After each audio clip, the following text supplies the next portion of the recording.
नमस्कार, आप देख रहे हैं डीडी न्यूज। मैं हूं आंचल गुलाटी कुंवर। आगे बढ़ने से पहले एक नजर सुर्खियों की तरफ। प्रधानमंत्री नरेंद्र मोदी को मिला 32वां वैश्विक सम्मान। नॉर्वे के राजा हेराल्ड V ने grand cross of the royal Norwegian order of merit से किया सम्मानित। प्रधानमंत्री मोदी ने सम्मान भारत की जनता को किया समर्पित। भारत नॉर्वे की अटूट दोस्ती का बताया प्रतीक।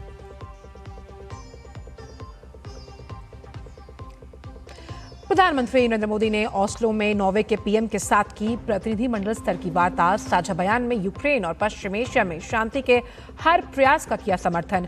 कहा, भारत नॉर्वे के बीच ग्रीन रणनीतिक साझेदारी से पूरी दुनिया को होगा लाभ।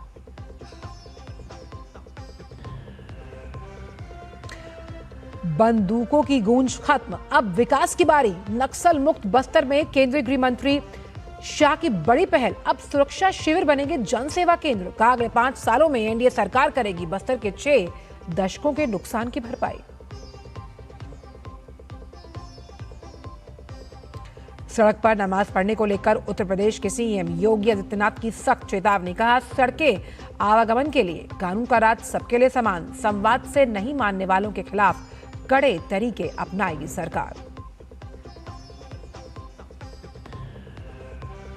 कोलकाता के पार्क सर्कस हिंसा मामले में मुख्यमंत्री शुभेंदु अधिकारी का सख्त संदेश। कहा, धार्मिक नारेबाजी की आड़ में सार्वजनिक संपत्तियों की तोड़फोड़ और पुलिस कर्मियों पर हमला बर्दाश्त नहीं। कानून उल्लंघन करने वालों के खिलाफ होगी सख्त कार्रवाई। और खबरों की शुरुआत करते हैं प्रधानमंत्री के नॉर्वे दौरे से जुड़ी खास खबरों के साथ।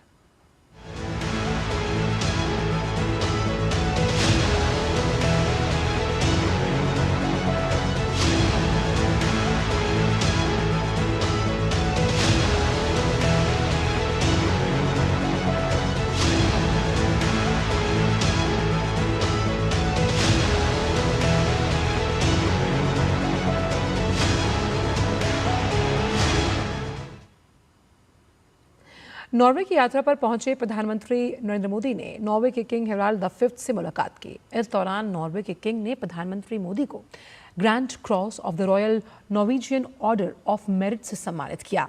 ये नॉर्वे का उच्च सम्मान है। सम्मान हासिल करने के बाद प्रधानमंत्री ने एक्स पर इसकी तस्वीरें साझा करते हुए लिखा कि वो grand cross of the royal Norwegian order of merit से सम्मानित होने पर गौरव महसूस कर रहे हैं। ये सम्मान भारत की जनता को समर्पित है और भारत और नॉर्वे के बीच की अटूट दोस्ती का प्रतीक भी। साथ ही प्रधानमंत्री ने यह भी कहा कि ये वैश्विक प्रगति के प्रति हमारी साझा प्रतिबद्धता को दर्शाता है।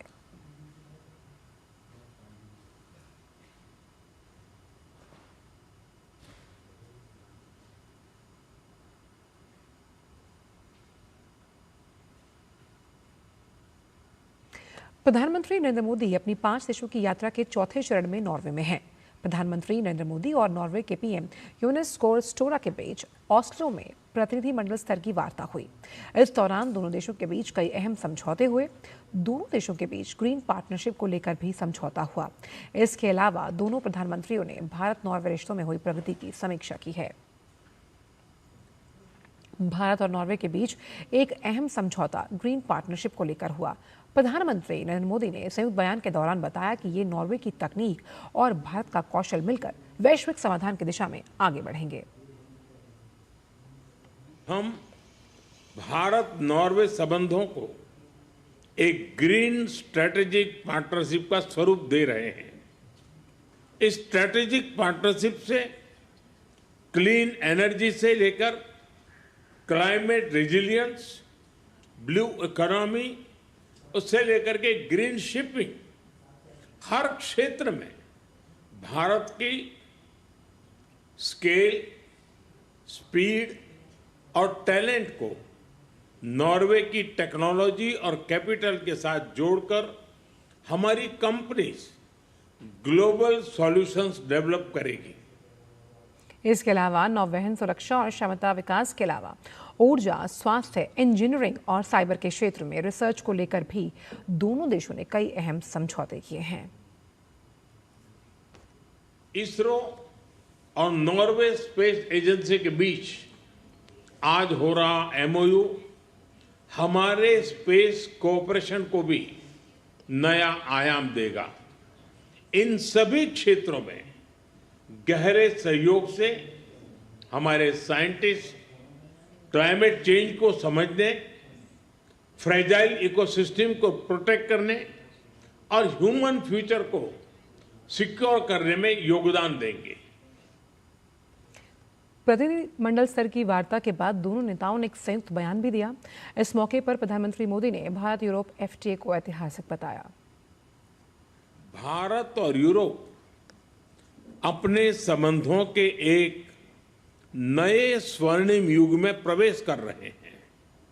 पिछले वर्ष भारत और यूरोपियन फ्री ट्रेड एसोसिएशन के एक ऐतिहासिक trade and economic partnership agreement लागू किया। यह एग्रीमेंट भारत और नॉर्वे के बीच शेयर्ड प्रोग्रेस और प्रॉस्पेरिटी सुनिश्चित करने का ब्लूप्रिंट है। इस एग्रीमेंट में अगले 15 वर्ष में भारत में $100 बिलियन इन्वेस्टमेंट और 1 मिलियन जॉब्स क्रिएट करने का लक्ष्य है। आज हम दोनों ने इस एग्रीमेंट के प्रॉमिस को आउटकम्स में बदलने के लिए कई महत्वपूर्ण निर्णय लिए हैं। इससे पहले प्रधानमंत्री नरेंद्र मोदी का होटल पहुंचने पर प्रवासी भारतीयों ने उनका पारंपरिक तरीके से स्वागत किया। इस दौरान वहां मौजूद लोग एक स्वर में मोदी मोदी के नारे लगाते हुए नजर आए। यहाँ एक भारत श्रेष्ठ भारत की झलक देखने को मिली।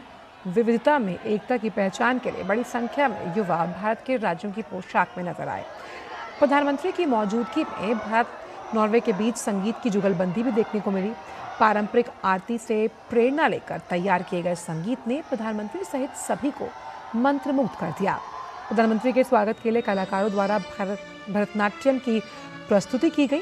प्रधानमंत्री की मौजूदगी में सत्रिया, कुचिपुड़ी, ओडिसी, कथक, मोहिनीअट्टम और भरतनाट्यम की एक साथ प्रस्तुति ने भारतीय संस्कृति की अद्भुत छटा बिखेर कर रख दी। प्रधानमंत्री का स्वागत करने के बाद नॉर्वे में रहने वाले प्रवासी भारतीयों ने अपनी खुशी जाहिर की। उन्होंने कहा कि प्रधानमंत्री नरेंद्र मोदी के अगुवाई में भारत को अभूतपूर्व सफलता हासिल हुई है। ये बच्चे हैं जो प्रधानमंत्री नरेंद्र मोदी के स्वागत में तरह तरह के गीत संगीत गा रहे थे। इनसे मैं पूछता हूँ कि कैसा लगा? मुझे बहुत अच्छा लगा। जिनको मैंने अपने बचपन से सुना है और देखा है वो आज मुझे फेस टू फेस मिल रहा है। मेरे को भी बहुत अच्छा लगा था। इतनी दूर से आते हैं हमको मिलने के लिए तो डिजर्व, तो उनको भी बहुत अच्छा लगा। I liked it very much and that we got to meet our honorable Prime Minister from India. It was a surreal experience. I never thought I would actually meet Narendra Modi. What really excited me was that he's here, like the PM, and especially that we live in a foreign country. It's a really big opportunity for us. अपने देश को एक बहुत पहली बार एक ऐसा संत मिला है जिसने देश के लिए सब कुछ त्याग दिया है। देश के प्रधानमंत्री 46 इयर्स बाद ऐसा कुछ हुआ है यहाँ पे, तो हम बहुत खुशकिस्मत हैं। आज उनको देख कर ऐसे लगा पता नहीं कैसे बहुत इमोशनल हो गए थे हम लोग, पर मोदी है तो मुमकिन है।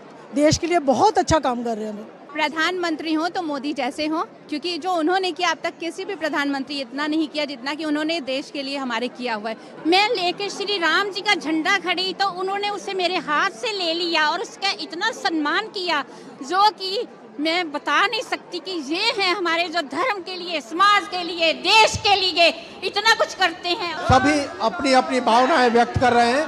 कैमरा पर्सन लोकनाथ के साथ नॉर्वे की राजधानी ओस्लो से मैं अखिलेश सुमन। चलिए अब अन्य खबरों का रुख करते हैं। रक्षा मंत्री राजनाथ सिंह वियतनाम की राजधानी हनोई पहुंचे। इस यात्रा का मुख्य उद्देश्य भारत की इंडो पैसिफिक क्षेत्र में रणनीतिक मौजूदगी को मजबूत करना है। वियतनाम दौरे में दोनों देशों के बीच रक्षा सहयोग प्रमुख मुद्दा होगा, खासकर ब्रह्मोस सुपरसोनिक क्रूज मिसाइल सौदे पर। इसके अलावा समुद्री सुरक्षा, संयुक्त सैन्य अभ्यास, प्रशिक्षण, लॉजिस्टिक सहयोग और रक्षा उपकरणों के रख रखाव पर भी बातचीत होगी। भारत वियतनाम के सुखोई 30 विमानों और किलो क्लास पनडुब्बियों के मेंटेनेंस में सहायता पर भी विचार कर रहा है। दक्षिण कोरिया यात्रा में रक्षा निर्माण, तकनीकी हस्तांतरण और नई सैन्य तकनीकों पर सहयोग केंद्रित रहेगा। K9 वज्र तोप प्रणाली पर पहले से चल रहे सहयोग के साथ एयर डिफेंस सिस्टम, रक्षा स्टार्टअप और कोरिया इंडिया डिफेंस एक्सेलरेटर पहल को बढ़ाने पर चर्चा होगी।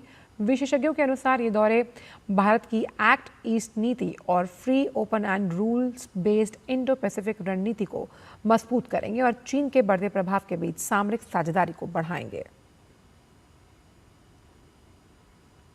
केंद्रीय गृह मंत्री अमित शाह 3 दिवसीय छत्तीसगढ़ दौरे पर हैं। छत्तीसगढ़ को नक्सल मुक्त घोषित किए जाने के बाद अमित शाह का ये पहला बस्तर दौरा है।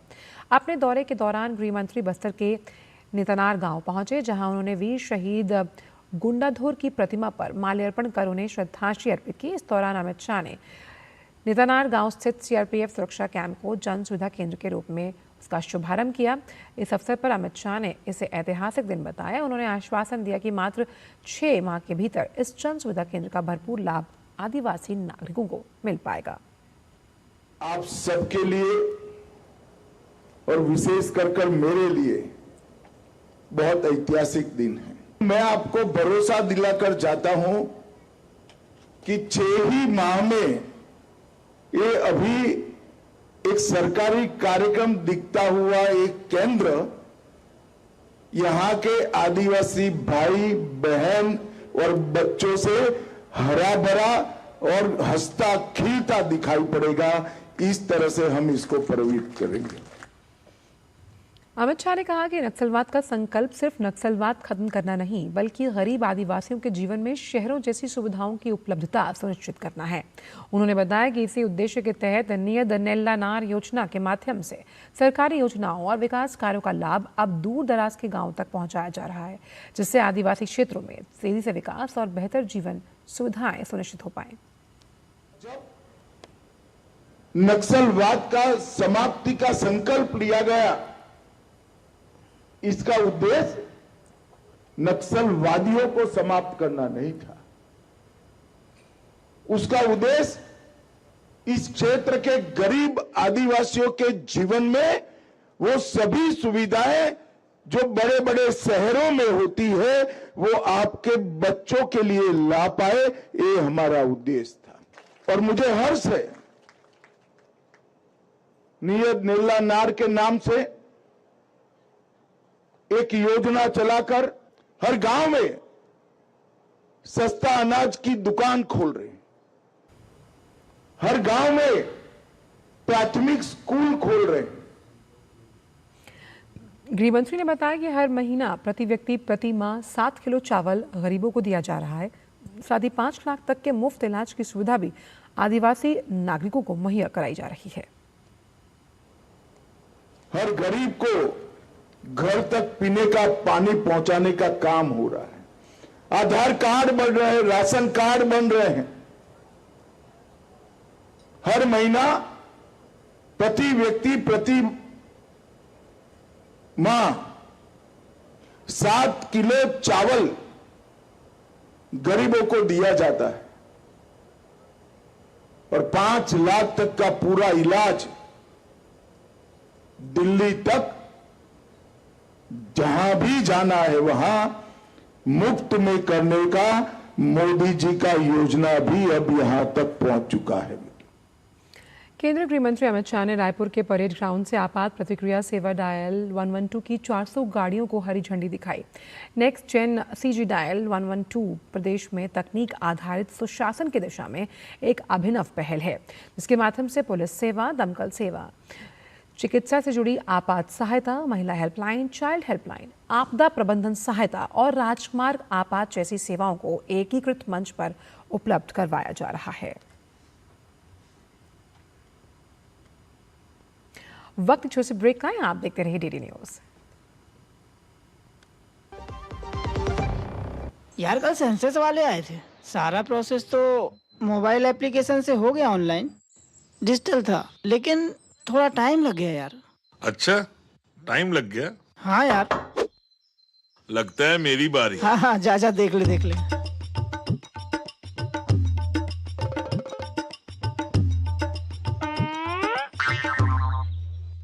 वापस आ गया? हाँ हो गया। इतनी जल्दी? तेरे को बताया था ना, सेल्फ इन्यूमरेशन लिया था। हेलो, अपने स्टेट का census self enumeration portal active हो गया है। जल्दी से फॉर्म भर ले, जल्दी से भर ले फॉर्म। भूल गया यार। बस तेरी वही पुरानी आदत। आईडी दिखाई, कंफर्म किया और मिनटों में काम हो गया। ये तो मिस कर गया, आप मिस मत कर देना। घर बैठे सेल्फ एन्यूमरेट करें, जनगणना में जुड़े। मेरा इन्वेस्टमेंट डूब गया, मेरे रिटर्न्स रुक गए, मेरा अकाउंट हैक हो गया। अब क्या करूं? कौन हेल्प करेगा? कहां करूं शिकायत? आरबीआई के सचेत पोर्टल पर। क्या? Online frauds, fake investment schemes, unauthorised deposits और अन्य फाइनेंशियल क्राइम्स की शिकायत यहां करें, जिससे संबंधित संस्था तक भेजा जाएगा ताकि सही कार्यवाही हो। आरबीआई कहता है, सचेत रहें, सुरक्षित रहें। जब धरती चीर कर निकलता है लोहे का पत्थर और मिलता है मोंगिया के जोश से, फिर तपता है, पिघलता है और बनता है फौलाद। अब होता है सरिया सारी खूबियों के साथ। मोंगिया स्टील, मजबूत देश का मजबूत सरिया। मास्टर जी नमस्ते, 2 ड्रेसेस बनानी है, ठीक है? ऐसा कुछ। लेकिन मास्टर जी 4 दिन में पार्टी है, बन जाएगी ना पक्का? हो जाएगा। कैसे? फैशन चेंजेस हमेशा, उषा हमेशा। गोल्डी छोले मसाले, जहाँ जाए रिश्ते बनाए। गोल्डी लाए हैं फ्रेश लॉक टेक्नोलॉजी, जो रखे मसालों को हर समय फ्रेश। ब्रेक के बाद सभी का स्वागत। बढ़ते हैं आगे। पश्चिम एशिया में हाल ही के घटनाक्रमों पर अंतर मंत्रालय प्रेस वार्ता में पेट्रोलियम और प्राकृतिक गैस मंत्रालय की संयुक्त सचिव सुजाता शर्मा ने कहा कि देश में ईंधन और गैस की आपूर्ति पूरी तरह सामान्य है और पर्याप्त भंडार मौजूद है। साथ ही उन्होंने कहा कि लोगों को पैनिक बाइंग से बचना चाहिए। हमारे पास सफिशिएंट क्रूड इन्वेंट्रीज हैं। अगर प्रोडक्ट का सप्लाई देखें तो पेट्रोल, डीजल, एलपीजी और नेचुरल गैस के सफिशिएंट स्टॉक्स हैं और किसी भी एलपीजी डिस्ट्रीब्यूटरशिप पर या रिटेल आउटलेट पर ड्राई आउट नहीं है। लेकिन कई जगह पर अफवाहों के चलते पैनिक बाइंग देखी जा रही है। देश में पेट्रोल और डीजल की सप्लाई को नॉर्मल कर बनाए रखने के लिए हर संभव प्रयत्न किया जा रहा है और कोई भी रिटेल आउटलेट पर कोई ड्राई आउट नहीं है। वहीं रसायन एवं उर्वरक मंत्रालय की संयुक्त सचिव अपर्णा शर्मा ने कहा कि देश में पर्याप्त फर्टिलाइजर्स मौजूद हैं। सरकार स्टॉक्स पर लगातार नजर बनाए हुए है। India, through our consortium-based approach, we have secured about 13.5 lakh metric ton of diammonium phosphate and 7 LMT of NPK complexes. Besides, we are also the companies through the consortium of approach are also have also procured ammonium sulfate and other raw materials for fertilizer manufacturing. The availability of inputs for other inputs for urea and complex manufacture is being reviewed regularly by the government, by the department. वहीं पोत परिवहन और जलमार्ग मंत्रालय के अतिरिक्त सचिव मुकेश मंगल ने बताया कि सभी भारतीय सी फेयर्स सुरक्षित हैं और पिछले 96 घंटों में भारतीय फ्लैग वेसल्स या भारतीय क्रू वाले विदेश फ्लैग वेसल्स से जुड़ी कोई घटना रिपोर्ट नहीं हुई है। The Ministry of Port, Shipping and Waterways continues to coordinate with the Ministry of External Affairs, Indian missions and maritime stakeholders to ensure seafarer welfare and uninterrupted maritime operations. All Indian seafarers in the regions are safe and no incident involving Indian flagged vessels or foreign flagged vessels with Indian crew has been reported in past 96 hours. Ministry has facilitated the safe repatriation of more than 3,217 Indian seafarers so far, including 61 in last 96 hours from various locations across the Gulf region. Port operation across India remains normal with no congestion reported. साथ ही विदेश मंत्रालय के संयुक्त सचिव असीम महाजन ने कहा कि हमारे मिशन प्रवासी भारतीय समुदाय के साथ सक्रिय रूप से जुड़े हुए हैं। भारतीय कंपनियों के साथ नियमित रूप से बातचीत कर उनकी चिंताओं का समाधान किया जा रहा है। Ministry of External Affairs continues to closely monitor the developments in the Gulf and West Asia region. Our efforts are focused on ensuring the safety and welfare of the Indian community in the region. The dedicated special control room in the ministry is operational to respond to queries from Indian nationals and their families. We are in constant touch with the state governments and union territories to share information and coordinate our efforts. Our embassies and consulates in the region are operating round-the-clock helplines to provide timely assistance to Indian nationals They are proactively assisting our citizens. They are also in close touch with the local governments. Advisories are being issued, including information related to local government guidelines, flight and travel situation, consular services, and the various welfare measures being undertaken for the community. Paschim Asia संकट पर प्रतिक्रिया देते हुए भाजपा प्रवक्ता सुधांशु त्रिवेदी ने कहा कि मौजूदा समय में दुनिया के सामने सबसे बड़ी चुनौती ऊर्जा संकट की है। उन्होंने कहा कि प्रधानमंत्री नरेंद्र मोदी अपनी यूएई यात्रा के दौरान ऊर्जा क्षेत्र में समझौता किया है, जिसकी वजह से देश के रणनीतिक तेल भंडार में 3 करोड़ बैरल की वृद्धि होगी, जिसके बाद भारत का तेल भंडार 70% तक बढ़ जाएगा। समय देश के सामने और सारे विश्व के सामने सबसे बड़ी चुनौती ऊर्जा संकट की है। तो प्रधानमंत्री श्री मोदी जी ने यूएई की यात्रा के दौरान संयुक्त अरब अमीरात ने भारत से यह करार किया है कि भारत का जो रणनीतिक तेल भंडार है, यानी स्ट्रेटेजिक ऑयल रिजर्व्स, उसमें 30 मिलियन बैरल अर्थात 3 करोड़ बैरल की वृद्धि करेगा। इससे भारत का रणनीतिक तेल भंडार 70% अधिक हो जाएगा। इससे भारत का तेल भंडार 70% अधिक हो जाएगा। इसके साथ ही यूएई की कंपनी ने भारत में भी $5 बिलियन के निवेश की भी घोषणा की है। अर्थात इस प्रकार से प्रत्यक्ष विदेशी निवेश के द्वारा भारत के अंदर आर्थिक विकास को भी बल मिलेगा। सुधांशु त्रिवेदी ने कहा कि यूएई ओपेक से अलग हो चुका है, जिसकी वजह से वो तेल की आपूर्ति और निर्यात पर स्वतंत्र रूप से निर्णय ले सकता है। ऊर्जा संकट को लेकर यूएई के कदम का फायदा भारत को भी मिलेगा।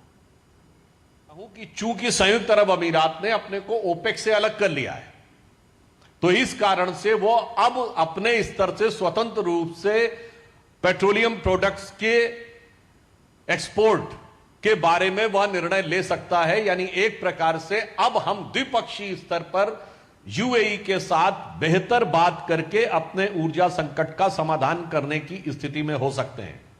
दूसरी बात, वहां से आने वाले मार्ग में स्ट्रेट ऑफ हॉर्मुज की आवश्यकता नहीं पड़ सकती है। अर्थात वर्तमान समय में जो चुनौतियां हैं और संभावित घटनाएं यदि वैसा ही मोड़ लेती हैं जैसे आसन्न संकट दिखाई पड़ रहा है, तो उस समय यह भारत के लिए अत्यंत महत्वपूर्ण होगा। भाजपा प्रवक्ता सुधांशु त्रिवेदी ने कहा कि प्रधानमंत्री नरेंद्र मोदी के अगुवाई में टाटा इलेक्ट्रॉनिक्स और नीदरलैंड की कंपनी ASML के बीच समझौता हुआ। ये कदम भारत को चिप मैन्युफैक्चरिंग में स्वावलंबी बनाने की दिशा में अहम है, क्योंकि चिप निर्माण में की कई महत्वपूर्ण सामग्रियां नीदरलैंड से आती हैं। आज इलेक्ट्रॉनिक्स और चिप में हम सभी प्रयोग करते हैं, और आपने देखा है कि अमेरिका और चीन जैसे देशों में भी जो टग ऑफ वॉर हुआ, उसमें कहीं ना कहीं क्रिटिकल मिनरल और चिप का अत्यंत महत्वपूर्ण स्थान रहा। तो नीदरलैंड और स्वीडन के साथ जो प्रधानमंत्री जी ने टाटा इलेक्ट्रॉनिक्स और ASML के बीच में समझौता हुआ है, क्योंकि चिप मैन्युफैक्चरिंग के तमाम कंपोनेंट्स के में नीदरलैंड का बहुत महत्वपूर्ण स्थान है। अतः भारत को चिप के संदर्भ में स्वावलंबी बनाने में यह एक महत्वपूर्ण मील का पत्थर साबित होगा। केंद्रीय कृषि मंत्री शिवराज सिंह चौहान ने कहा कि वैश्विक परिस्थितियां देखते हुए हमारे प्रधानमंत्री नरेंद्र मोदी ने देशवासियों से मितव्ययी जीवन शैली अपनाने, प्राकृतिक संसाधनों का संरक्षण करने और आत्मनिर्भरता के लिए सामूहिक प्रयास करने का आह्वान किया। उनके आह्वान का देश की जनता गंभीरता से पालन कर रही है। कृषि विभाग, ग्रामीण विकास विभाग, कृषि अनुसंधान परिषद, कृषि शिक्षा और लैंड भूमि संसाधन विभाग की बैठक में सभी अधिकारियों ने फैसला किया कि वो 1 साल तक विशेष अवसर के बिना सोना नहीं खरीदेंगे। वर्तमान वैश्विक परिस्थितियां देखते हुए हमारे प्रधानमंत्री श्रीमान नरेंद्र मोदी जी ने देशवासियों से मितव्ययी जीवन शैली अपनाने, प्राकृतिक संसाधनों का संरक्षण करने और आत्मनिर्भरता के लिए सामूहिक प्रयास करने का आह्वान किया।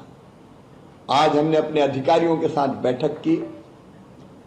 कृषि विभाग, ग्रामीण विकास विभाग, कृषि के साथ साथ कृषि अनुसंधान परिषद हमारी और कृषि शिक्षा और सभी अधिकारियों ने ये फैसला किया है कि वो 1 वर्ष तक केवल उन परिस्थितियों को छोड़कर, जब कहीं बेटी की शादी या कोई बहुत विशेष अवसर किसी के यहाँ ना हो, तो वो सोना नहीं खरीदेंगे। देश में ईंधन की बचत और पर्यावरण संरक्षण को बढ़ावा देने के लिए प्रधानमंत्री नरेंद्र मोदी की अपील का बड़ा असर देखने को मिल रहा है। इसी कड़ी में उत्तर पूर्वी दिल्ली से भाजपा सांसद मनोज तिवारी ने सेवा तीर्थ मेट्रो स्टेशन तक पहुंचने के लिए प्रदूषण मुक्त इलेक्ट्रिक ऑटो यानी ईवी ऑटो का इस्तेमाल किया। ईवी ऑटो की सवारी के दौरान उन्होंने प्रधानमंत्री नरेंद्र मोदी के विजन की जमकर सराहना की। इसके साथ ही उन्होंने कहा कि देश का हर नागरिक प्रधानमंत्री मोदी की हर पर्यावरण अनुकूल पहल के प्रति पूरी तरह समर्पित है। हमारे देश के यशस्वी प्रधानमंत्री जी, उनकी हर इनिशिएटिव जो उसको मानेगा उसके लिए देशभक्ति है। हम देश सेवा करने के ये अलग अलग उपक्रम हैं। ईंधन बचाना भी एक बहुत बड़ी देशभक्ति है। इसलिए आज हम लोगों ने मेट्रो की सवारी तो हम कर ही रहे हैं, लेकिन साथ में ऑटो पूल किया है। एक ही ऑटो में दो लोग बैठ के आए हैं और हम समझते हैं कि आज जो हम धन्यवाद करने जा रहे हैं लोगों का, क्योंकि पब्लिक ने ऐसा करना शुरू कर दिया है। और वक्त एक छोटे से ब्रेक का, आप देखते रहिए DD news. Sir, mutual funds के बारे में आपसे एक सवाल पूछना था। सॉरी सर, मार्केट की बात करके आपको डिस्टर्ब नहीं करना था। ऐसे सवाल मुझे डिस्टर्ब भी नहीं कर सकते। म्यूचुअल फंड्स की कोई भी बात हो ना, मैं शांति को साथ रखता हूँ। म्यूचुअल फंड में आपकी शांति और लॉन्ग टर्म गोल्स पे फोकस दोनों बनी रहनी चाहिए। तो अपने लॉन्ग टर्म गोल से फोकस हटाने का नहीं, और म्यूचुअल फंड से सही। म्यूचुअल फंड निवेश बाजार जोखिमों के अधीन है। योजना से जुड़े सभी दस्तावेजों को ध्यान से पढ़ें। मेरी पसंद, मेरी पसंद, मेरी पसंद, मेरी पसंद,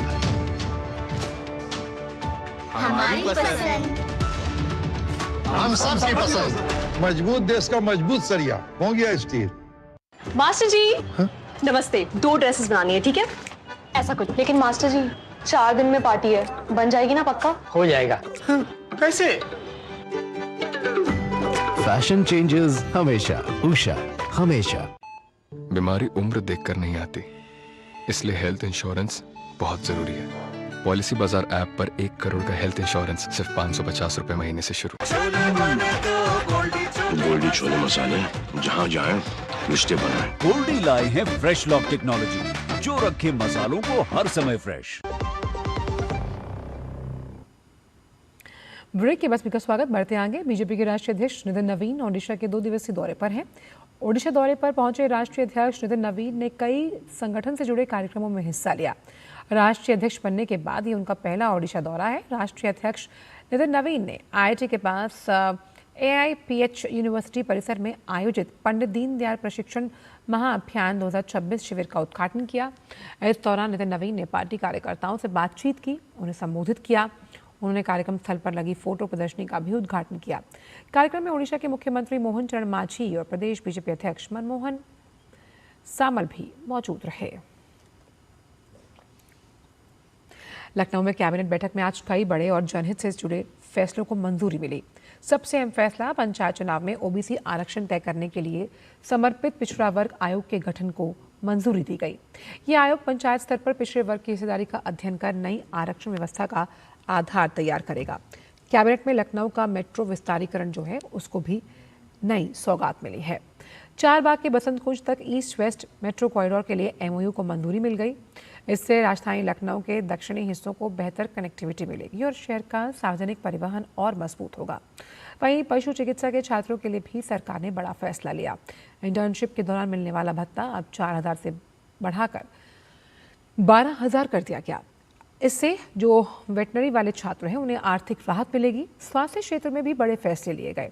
लोहिया संस्थान में 1010 बेड का सुपर स्पेशलिटी इमरजेंसी सेंटर बनाया जाएगा, जबकि स्वरूप रानी नेहरू अस्पताल के विस्तारीकरण को मंजूरी दी गई। इसके अलावा मिर्जापुर पूलिंग उपकेंद्र और ट्रांसमिशन लाइन निर्माण प्रस्ताव को मंजूरी मिली। आगरा मेट्रो कॉरिडोर 2 के लिए भूमि हस्तांतरण, स्टेशन और वायाडक्ट निर्माण को भी हरी झंडी दिखाई गई।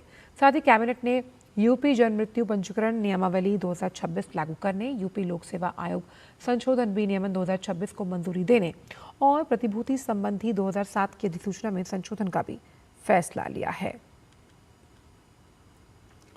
उत्तर प्रदेश के मुख्यमंत्री योगी आदित्यनाथ ने राज्य में सड़कों पर नमाज पढ़ने के मामले को लेकर बयान दिया। उन्होंने कहा कि नमाज पढ़नी है, आप शिफ्ट में पढ़िए। मुख्यमंत्री ने यह भी कहा कि कानून का राज होगा, कानून के राज को सबके लिए समान रूप से लागू किया जाएगा। राजधानी लखनऊ में एक कार्यक्रम के दौरान सीएम ने ये बयान दिया। सड़क पर नमाज पढ़ने वालों को क्या नसीहत दी है योगी आदित्यनाथ ने, आइए आपको सुनवाते हैं। लोग मुझसे पूछते हैं, साहब आपके यहाँ यूपी में क्या सड़कों पे सचमुच नमाज नहीं होती? मैं कहता हूं कतई नहीं होती है, आप जाके देख लो, नहीं होती है। अरे सड़कें चलने के लिए है या कोई भी व्यक्ति आकर के चौराहे पे आके तमाशा बना देगा? क्या अधिकार है उसको सड़क रोकने का? आवागमन बाधित करने का कौन सा अधिकार है? जहां उसका स्थल होगा वहां जाके करें। हमने सबको कहा, हमने कभी नहीं चलने देंगे, अराजकता नहीं सड़कों पे फैलने देंगे। प्यार से मानेंगे ठीक बात है, नहीं मानेंगे तो दूसरा तरीका अपनाएंगे। बात पश्चिम बंगाल की, जहां की शुभेंदु सरकार ने अपनी दूसरी कैबिनेट की बैठक में 5 अहम फैसलों पर मुहर लगाई। इनमें महिलाओं को हर महीने 3000 रुपए, बस में फ्री सफर और 7वें राज्य वेतन आयोग का गठन शामिल है। महिला और बाल कल्याण मंत्री अग्निमित्र पॉल ने बताया कि सरकार ने अन्नपूर्णा योजना को मंजूरी दी। इसके साथ ही महिलाओं के लिए 1 जून से राज्य में बसों में मुफ्त यात्रा की सुविधा देने का फैसला लिया गया। सरकार ने 7वें वेतन आयोग के गठन को भी मंजूरी दी। इससे राज्य कर्मचारियों के वेतन और भत्तों को लेकर आगे की प्रक्रिया शुरू होगी। वहीं राज्य में लक्ष्मी भंडार योजना का लाभ लेने वाली महिलाओं को अब अन्नपूर्णा भंडार योजना का लाभ मिलेगा। जिन लोगों ने अब तक इन योजनाओं के लिए आवेदन नहीं किया, उनके लिए जल्द ही एक ऑनलाइन पोर्टल खोला जाएगा। इसके अलावा CAA के आवेदनकर्ताओं को भी योजना का लाभ मिलेगा। सरकार ने धार्मिक परियोजनाओं से जुड़े कामों को लेकर भी बड़ा फैसला लिया। धार्मिक परियोजनाओं से जुड़े काम इस महीने तक जारी रहेंगे, लेकिन अगले महीने से इन पर रोक लगा दी जाएगी। सरकार ने मदरसा विभाग और सूचना एवं सांस्कृतिक विभाग की धर्म आधारित सहायता योजनाओं को अगले महीने से बंद करने का फैसला किया। In principle, approval of Annapurna Yojana scheme under Women and Child Development and Social Welfare Department at the rate of 3,000 per month with effect from 1st of June 2026. In principle, approval of the scheme for free transportation for women of the state of West Bengal in all state-run buses of West Bengal with effect from 1st of June 2026. पश्चिम बंगाल की BJP सरकार ने अपने संकल्प पत्र में किए गए वायदे के मुताबिक संस्थागत भ्रष्टाचार की जांच के लिए आयोग का गठन किया। इसके साथ ही पिछले 15 वर्षों में महिलाओं के खिलाफ अत्याचार की घटनाओं की जांच के लिए भी एक विशेष आयोग बनाया गया है। भ्रष्टाचार जांच समिति की अगुवाई सेवानिवृत्त न्यायाधीश विश्वजीत बसु करेंगे। समिति में मुख्य सदस्यों के रूप में IPS अधिकारी के जयरामन भी शामिल हैं। वहीं महिला उत्पीड़न जांच समिति की अध्यक्षता सेवानिवृत्त न्यायाधीश समाप्ति चट्टोपाध्याय करेंगी। इस समिति में महिला सुरक्षा और उत्पीड़न मामलों में अनुभव रखने वाली IPS अधिकारी दमयंती सेन भी शामिल हैं। इंस्टीट्यूशनल करप्शन के खिलाफ और दूसरा हमारी गर्ल चाइल्ड से लेकर हमारी वोमेन के ऊपर जो अत्याचार हुआ है उसके खिलाफ आज कैबिनेट ने मंजूरी दे दिया और 2 रिटायर्ड कलकत्ता हाईकोर्ट के जज भी कॉन्सेंट दे दिया। एक कमीशन का चेयरमैन और जो इंस्टीट्यूशनल करप्शन है उसका चेयरमैन होगा एक justice respected Vishwajit Basu, member secretary हमारी ADG रैंक का सीनियर IPS ऑफिसर काम का आदमी जयरामन साहब। पश्चिम बंगाल के मुख्यमंत्री शुभेंदु अधिकारी ने हाल ही में पार्क सर्कस में हुई घटना को लेकर कड़ा संदेश दिया। मुख्यमंत्री ने साफ कहा कि अगर कोई भी व्यक्ति पुलिस या कानून व्यवस्था के खिलाफ हिंसा करने का प्रयास करेगा तो अब इसे बर्दाश्त नहीं किया जाएगा। दरअसल पार्क सर्कस इलाके में असामाजिक तत्वों ने उत्पात मचाया था, जिसमें अब तक 40 लोगों की गिरफ्तारी हुई है।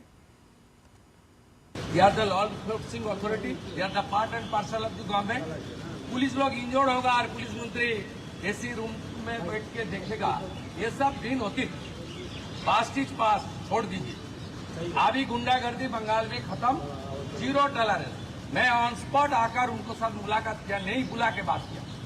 ये मैसेज जो उपद्रवी है उनको भी ये मैसेज चला जाना चाहिए। ये सरकार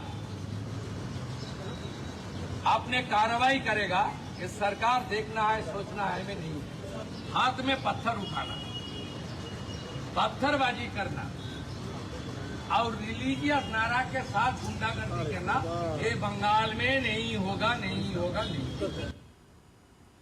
पश्चिम बंगाल की सरकार की मंत्री अग्निमित्रा पॉल ने टीएमसी पर हमला बोला। अग्निमित्रा पॉल ने कहा कि ममता बनर्जी 15 साल से सत्ता में थी, तब उन्होंने कुछ नहीं किया, अब बयान देने से क्या फायदा जब पहले कुछ किया ही नहीं। जो एक्सटिंक्ट हो गए हैं, जो मुख्यमंत्री का कोई रिप्रेजेंटेशन ही नहीं है, जिस तरह से 15 साल लोगों को विभ्रांत करके, कंफ्यूज करके, भूल इंफॉर्मेशन देके अपना जो चेयर उनके थे 15 साल में, उसका सम्मान नहीं किया है। अगर सम्मान करते चेयर का तो हम आज का उत्तर भी देते, लेकिन सम्मान वो नहीं किया है। बंगाल के लोगों के अनड्यू एडवांटेज लिए ममता बनर्जी उन लोग को ठगे हैं। आप प्रतिश्रुति देकर प्रतिश्रुति पूर्ण नहीं किए हैं, तो आपका तो क्रेडिबिलिटी नहीं है, हम आपके उत्तर क्यों देंगे। केरल में वीडी सतीशन सोमवार को मुख्यमंत्री के रूप में शपथ लेकर उन्होंने मुख्यमंत्री का पद संभाल लिया। राज्यपाल राजेंद्र विश्वनाथ आर्लेकर ने उन्हें और उनके 20 सदस्यीय मंत्रिमंडल के अन्य सदस्यों को भव्य समारोह में शपथ दिलाई। मंत्रिमंडल में कांग्रेस, आईयूएमएल, आरएसपी, सीएमपी और केरल कांग्रेस के नेता शामिल हैं। इसमें 14 नए चेहरे हैं, 2 महिलाएं और 2 अनुसूचित जाति के सदस्य भी। सतीशन 2001 से परवूर से निर्वाचित हैं और ये उनका पहला मंत्री पद है। कई कांग्रेस नेताओं ने भी पहली बार मंत्री पद संभाला। शपथ ग्रहण समारोह में कांग्रेस अध्यक्ष मल्लिकार्जुन खड़गे, राहुल गांधी, प्रियंका गांधी वाड्रा, केरल के पूर्व मुख्यमंत्री पिनराई विजयन, अन्य वामपंथी और भाजपा प्रतिनिधि उपस्थित थे। हजारों यूडीएफ समर्थक कार्यक्रम स्थल पर मौजूद रहे। हाल ही में हुए विधानसभा चुनाव में 140 सीटों में यूडीएफ 102, एलडीएफ 35, भाजपा 3 सीट जीतने में सफल रही। प्रधानमंत्री नरेंद्र मोदी ने सोशल मीडिया एक्स पर केरलम के मुख्यमंत्री को बधाई दी। प्रधानमंत्री ने एक्स पर लिखा, केरलम के मुख्यमंत्री पद की शपथ लेने पर वीडी सतीशन जी को हार्दिक बधाई। उनके कार्यकाल के लिए मेरी शुभकामनाएं। केंद्र सरकार केरलम सरकार को जनता की आकांक्षाओं को पूरा करने में हर संभव सहयोग का आश्वासन देती है।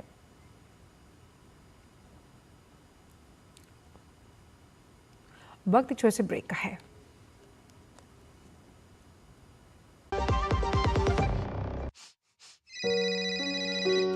हाँ बोल बेटा करण। क्या? जिंदगी की रोज की दौड़ में हम अक्सर चीजें भूल जाते हैं। अंकल! पर अच्छा लगता है जब कोई आपका ख्याल रखता है, जैसे कि आरबीआई ख्याल रखता है आपके अनक्लेम डिपॉजिट्स का। अनक्लेम डिपॉजिट मतलब? वो बैंक खाते जिसमें 10 साल या उससे अधिक से कोई लेन देन न हुआ हो। ऐसे खाते आरबीआई के डीईए फंड में चले जाते हैं। अपने बैंक के किसी भी शाखा में जाकर अपना केवाईसी अपडेट कराइए और अपना अनक्लेम डिपॉजिट वापस पाएं। आरबीआई कहता है जानकार बनिए, सतर्क रहिए। मास्टर जी नमस्ते, 2 ड्रेसेस बनानी है, ठीक है? ऐसा कुछ। लेकिन मास्टर जी 4 दिन में पार्टी है, बन जाएगी ना पक्का? हो जाएगा। कैसे? फैशन चेंजेस हमेशा, उषा हमेशा। जब धरती चीर कर निकलता है लोहे का पत्थर और मिलता है मोंगिया के जोश से, फिर तपता है, पिघलता है और बनता है फौलाद। अब होता है सरिया सारी खूबियों के साथ। मोंगिया स्टील, मजबूत देश का मजबूत सरिया।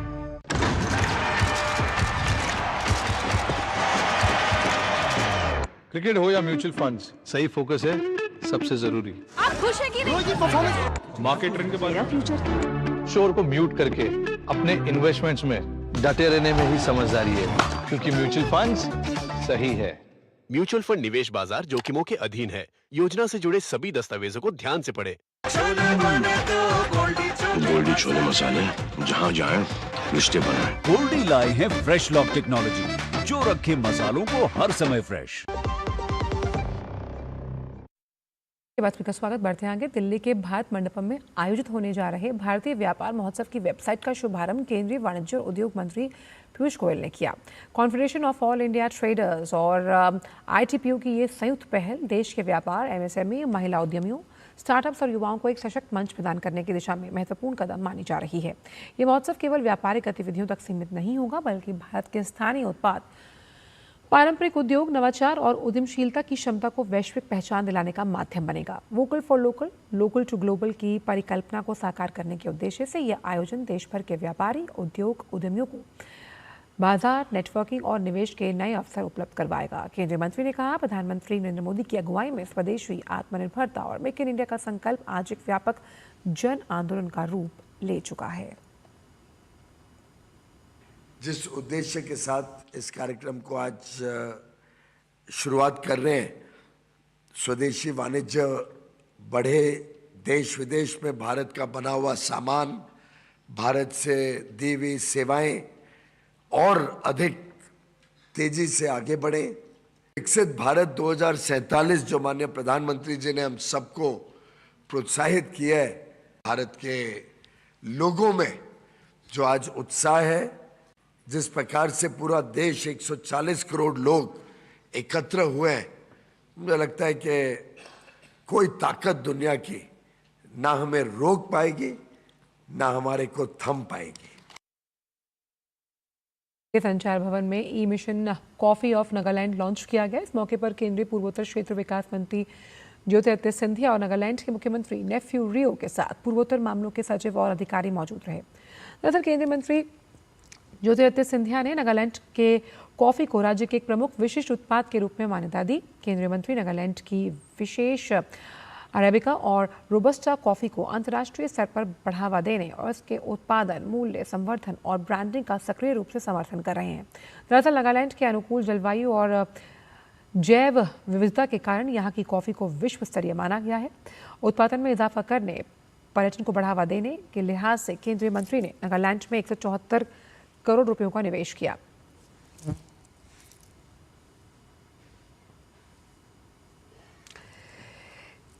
इस निवेश से नागालैंड कॉफी को वैश्विक पहचान मिलेगी, साथ ही युवाओं के लिए रोजगार के अवसर भी बनेंगे।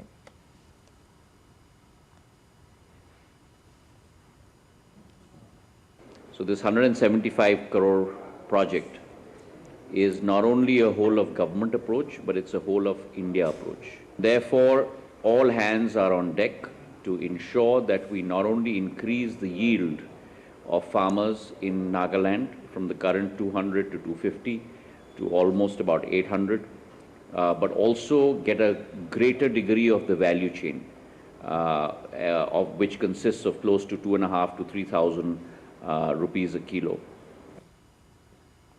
नागालैंड के मुख्यमंत्री नेफ्यू रियो ने कहा कि कृषि और विशेष रूप से कॉफी राज्य की अर्थव्यवस्था को नई दिशा देगी। राज्य में कॉफी उत्पादन के लिए लगभग 10 लाख हेक्टेयर से अधिक भूमि की क्षमता मौजूद है, जिसे बढ़ाकर 50,000 हेक्टेयर करने का फैसला लिया गया। मुख्यमंत्री ने कहा कि कॉफी का बढ़ता रकबा और उत्पादन विकसित नागालैंड को विकसित भारत 2047 के लक्ष्य को पूरा करने में मदद करेगा। I'm very happy that the Honourable Minister had committed that farmers should get their share of the benefit, and we'll look forward to that, and we'll continue to encourage the farmers that our land are fertile and people are capable of producing. So government and donor, Government of India, will definitely take forward this production to make it a part of the vision of Viksit Bharat 2047. और वक्त जोर से break का है, आप देखते रहिए DD news. Sumit रुक यार, कर रहा हूँ पेमेंट। चल ओए भैया थोड़ा ध्यान से। छोटे तू थोड़ा ध्यान से। सुमित की जगह सुजीत को पेमेंट कर रहा है। सुन, पेमेंट से पहले पैसे और नाम हमेशा दोबारा चेक कर, समझा? आरबीआई कहता है किसी को भी पेमेंट करते समय थोड़ा ध्यान से। मास्टर जी नमस्ते, 2 ड्रेसेस बनानी है, ठीक है? ऐसा कुछ। लेकिन मास्टर जी 4 दिन में पार्टी है, बन जाएगी ना पक्का? हो जाएगा। कैसे? फैशन चेंजेस हमेशा, उषा हमेशा। सर, म्यूचुअल फंड्स के बारे में आपसे एक सवाल पूछना था। सॉरी सर, मार्केट की बात करके आपको डिस्टर्ब नहीं करना था। ऐसे सवाल मुझे डिस्टर्ब भी नहीं कर सकते। म्यूचुअल फंड्स की कोई भी बात हो ना, मैं शांति को साथ रखता हूँ। म्यूचुअल फंड में आपकी शांति और लॉन्ग टर्म गोल्स पे फोकस दोनों बनी रहनी चाहिए। तो अपने लॉन्ग टर्म गोल से फोकस हटाने का नहीं, और म्यूचुअल फंड से सही। म्यूचुअल फंड निवेश बाजार जोखिमों के अधीन है। योजना से जुड़े सभी दस्तावेजों को ध्यान से पढ़ें। गोल्डी छोले मसाले, जहाँ जाए रिश्ते बनाए। गोल्डी लाए हैं फ्रेश लॉक टेक्नोलॉजी, जो रखे मसालों को हर समय फ्रेश। ब्रेक के बाद का स्वागत। बढ़ते हैं आगे। आज से 2 देशों वियतनाम और दक्षिण कोरिया की यात्रा पर गए रक्षा मंत्री राजनाथ सिंह ने वियतनाम की राजधानी हनोई में आयोजित एक कार्यक्रम में भारतीय समुदाय को संबोधित किया। उन्होंने कहा कि वियतनाम आकार और जनसंख्या के हिसाब से कोई बड़ा देश नहीं, लेकिन वियतनाम की एक अपनी हैसियत और ताकत है। उन्होंने कहा कि आज भारत और वियतनाम के रिश्ते बहुत अच्छे हैं, जिसमें यहाँ रह रहे भारतीय समुदाय का बड़ा सहयोग है। आइए आपको सुनवाते हैं। वियतनाम साइज में कोई बहुत बड़ा नहीं है, पॉपुलेशन में कोई बड़ा नहीं है, लेकिन मैं इतना विश्वास के साथ कह सकता हूं कि पोटेंशियल में वियतनाम एक अपनी हैसियत रखता है और वियतनाम अपनी ताकत रखता है। और वियतनाम में हमारे इंडियन डायस्पोरा के जो लोग हैं, मैं यही कहूंगा कि बराबर अपनी क्रेडिबिलिटी बनाकर रखिए, अपनी साख बनाकर रखिए। यदि आपकी क्रेडिबिलिटी पर क्वेश्चन मार्क लगेगा तो मैं समझता हूं पूरे भारत की क्रेडिबिलिटी पर क्वेश्चन मार्क लगेगा। और मुझे खुशी है यहाँ के वियतनाम के जो सिटीजन्स हैं, उनके मन में भी आपके प्रति सम्मान है, आपके प्रति विश्वास है। भारत और वियतनाम के जो आज रिलेशन इतने अच्छे हुए हैं, मैं मानता हूं कहीं न कहीं किसी न किसी हद तक आपका भी कंट्रीब्यूशन है। भारत समेत दुनिया भर में बच्चों में मायोपिया के तेजी से बढ़ते मामलों को देखते हुए ऑल इंडिया ऑप्थोलमोलॉजिकल सोसाइटी ने विश्व मायोपिया सप्ताह 2026 के दौरान बचपन में होने वाले मायोपिया की रोकथाम और प्रबंधन को लेकर व्यापक दिशा निर्देश जारी किए। AIOS के प्रेसिडेंट डॉक्टर जीवन सिंह तेतियाल ने कहा कि बचपन में होने वाले मायोपिया अब केवल कम उम्र में चश्मा लगने तक सीमित नहीं रह गया, बल्कि ये लंबे समय तक आंखों के स्वास्थ्य के लिए गंभीर चिंता का विषय बनता जा रहा है। समय पर पहचान, नियमित जांच और सही प्रबंधन के जरिए इसके प्रभाव को काफ़ी हद तक कम किया जा सकता है।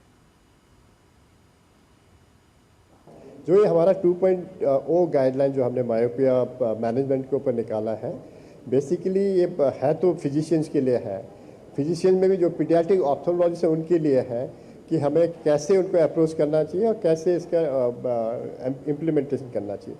इसके 3-4 पार्ट्स हैं। आज की तारीख में बच्चे डिजिटल मीडिया से दूर नहीं रह सकते हैं और आप उनको रख भी नहीं सकते हैं चाह के भी। आजकल सारी उनकी एजुकेशन, सब गेम, सब ऑनलाइन हो गया है। तो ऐसा नहीं है भी कि कोई भी चीज़ बिल्कुल ही बंद होनी होती है, उसका एक संतुलन बना के उसका इस्तेमाल करना बहुत ज़रूरी है। तो हम यही रिकमेंड करते हैं कि 2 साल से कम के बच्चे को तो बिल्कुल कोई स्क्रीन नहीं देना चाहिए। 2 से 5 साल का बच्चा है तो 1 घंटे से ज़्यादा नहीं, पर वो भी जो आप देंगे तो उसको आप रेगुलेट करें, आप बच्चे के साथ रहें, उसको थोड़ा दूर रख के उसको ऐसी चीज़ें दिखाएं जिससे बहुत ज़्यादा स्ट्रेन ना पड़े आँखों पे। उसके अलावा 5 साल से 10 साल के बच्चों के लिए हम 2 से 3 घंटे से ज़्यादा नहीं रिकमेंड करते हैं। और जहाँ तक हो सके बच्चे टैब या फ़ोन की जगह डेस्कटॉप या लैपटॉप पे काम करें, टेबल चेयर पे बैठ के, जिससे कि एक हाथ की दूरी पे स्क्रीन रहे। देश के तमाम हिस्सों में गर्मी और तपिश से लोगों का हाल बेहाल है। तापमान लगातार 40 डिग्री से ऊपर बना हुआ है। मौसम वैज्ञानिकों की माने तो मानसून 26 मई के आसपास केरल में दस्तक दे सकता है, जिसके बाद लोगों को थोड़ी राहत मिल सकती है। देखिए दूरदर्शन संवाददाता मोहित शुक्ला की एक खास रिपोर्ट। देश के तमाम हिस्सों में गर्मी का सितम लगातार बना हुआ है। पश्चिमी राजस्थान से पूर्वी उत्तर प्रदेश, बंगाल, बिहार और मध्य प्रदेश तक हर जगह लोग गर्मी से बेहाल हैं। लगातार चढ़ते पारे से पार पाने के लिए लोग तमाम उपाय भी कर रहे हैं, साथ ही पूछ रहे हैं कि आखिरकार राहत कब मिलेगी। राजधानी दिल्ली, NCR समेत समूचे उत्तर भारत और देश के तमाम हिस्सों में गर्मी का सितमगर हो गया है। लोग चढ़ते हुए पारे से पार पाने के हर दिन नए तरीके खोज ढूंढ रहे हैं और साथ ही ये सवाल कर रहे हैं कि ये सितमगर गर्मी कब जाएगी और कब ये बदरा खुलकर बरसेंगे। अभी जो हमारा अनुमान यही है कि अगले 6 से 7 दिनों के दौरान जो है जो अधिकतम तापमान है उसे पूरे उत्तर पश्चिम भारत में देखेंगे तो थोड़ा सा 2 से 3 डिग्री सेंटीग्रेड का इजाफा हो सकता है, जिसको देखते हुए हीट वेव कंडीशंस जो हैं वो कई क्षेत्रों में उत्तर पश्चिम भारत के देखने को मिल सकती है। इसके साथ साथ उत्तर प्रदेश के जो दक्षिणी भाग है, मध्य प्रदेश का जो उत्तरी भाग है, इन सभी क्षेत्रों में, साथ साथ विदर्भ में और पश्चिमी राजस्थान में कुछ स्थानों पर सीवियर हीट वेव कंडीशंस की भी चेतावनी जारी की गई है। पश्चिमी उत्तर प्रदेश में अगले 6 से 7 दिनों तक हीट वेव जैसी परिस्थितियां बनेंगी, साथ ही तापमान के 2 से 3 डिग्री ऊपर जाने की भी संभावना है। केरल में जो मानसून है उसका दस्तक जो है 26 मई के आसपास हो सकती है, जिसमें 4 दिनों का मॉडल छुट्टी होती है, यानी 4 दिन प्लस माइनस रह सकता है इसमें। जहाँ तक दिल्ली का सवाल है, पहले हम अभी ऑनसेट को ट्रैक कर रहे हैं, जब ऑनसेट होगा तो उसके बाद में हम रेगुलरली अपडेट करते रहते हैं। इसके अलावा यूपी के दक्षिणी भाग और राजस्थान के पश्चिमी भाग में हीट वेव्स की चेतावनी जारी करते हुए ऑरेंज अलर्ट जारी किया गया है। मौसम वैज्ञानिकों की माने तो मानसून के 26 मई तक केरलम पहुंचने की संभावना है, जिसके बाद ये धीरे धीरे देश के दूसरे हिस्सों में पहुंचेगा। गौरतलब है कि जहां दिन में एक तरफ लू के थपेड़े और हीट वेव परेशान कर रही हैं, तो वहीं रात में घरों का एसी और कूलर भी बेअसर साबित हो रहा है। मौसम वैज्ञानिकों की माने तो देश के दक्षिणी राज्य केरलम में मानसून के 26 मई के आसपास पहुंचने की बात कही गई है, जिसके बाद ये देश के दूसरे हिस्सों में दस्तक देगा, तब जाकर हम कुछ राहत की उम्मीद कर सकते हैं। दिल्ली से कैमरा पर्सन अनिकेत के साथ मैं मोहित शुक्ला, दूरदर्शन न्यूज। और आइए देखते हैं कान फिल्म फेस्टिवल से जुड़ी कुछ खास खबरें।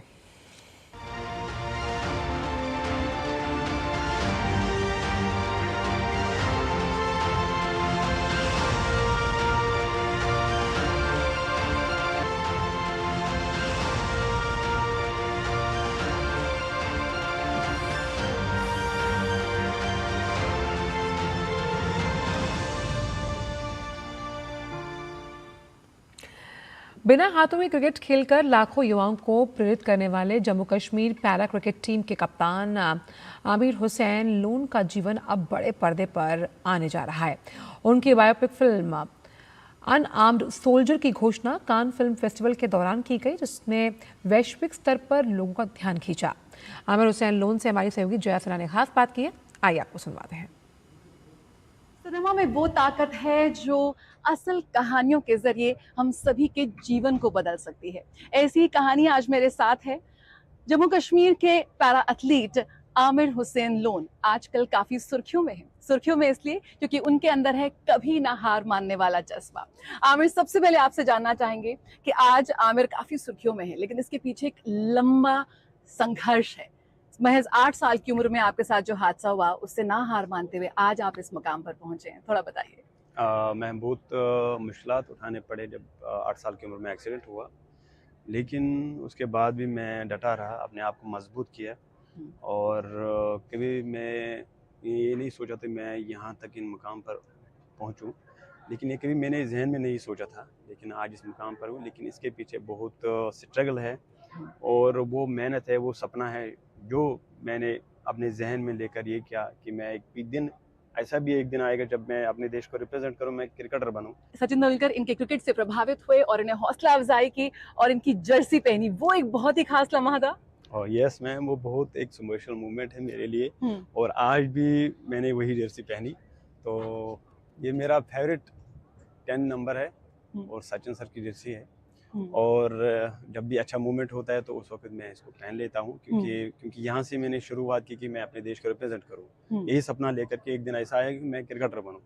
लेकिन जब मैंने सचिन सर ने मेरे जर्सी पहनी और सचिन सर ने मुझे मतलब इतने तारीफें की, तो मैं वो बयान कैसे करूं। बहुत ज़रूरी है कि ऐसी असल कहानियां जो भारत की है वो दुनिया तक पहुंचे, और इसलिए अब आमिर की लाइफ पर एक बायोपिक बन रही है। अनआर्म्ड सोल्जर इसका नाम रखा गया है और आमिर इंडियन आर्मी के गुडविल एम्बेसडर भी हैं। किस तरह से सिनेमा के साथ आपका ये संगम हो रहा है, क्रिकेट और सिनेमा का, आप खुद इसमें अभिनय करते नजर आएंगे? यस, इंशाल्लाह। और इसमें वो कुछ मिलेगा जो अभी आज तक किसी ने नहीं देखा, और इस फिल्म में सब कुछ मिलेगा, क्योंकि इसमें स्ट्रगल है, इसमें वो देखेंगे लोग जो आज तक किसी ने नहीं देखा। जो नामुमकिन था आमिर ने वो मुमकिन कर दिखाया। जी हाँ, ये तो है कभी ना हार मानने वाला जज्बा। हम सभी के लिए ये एक प्रेरणा स्रोत है और अब आमिर की कहानी, उनके संघर्ष को हम बड़े पर्दे पे देखेंगे इस फिल्म के जरिए। Unarmoured soldier, camera person Ajit के साथ जया सिन्हा, डीडी न्यूज़, कान। और फिलहाल समाचारों में इतना ही। दीजिए अनुमति, नमस्कार।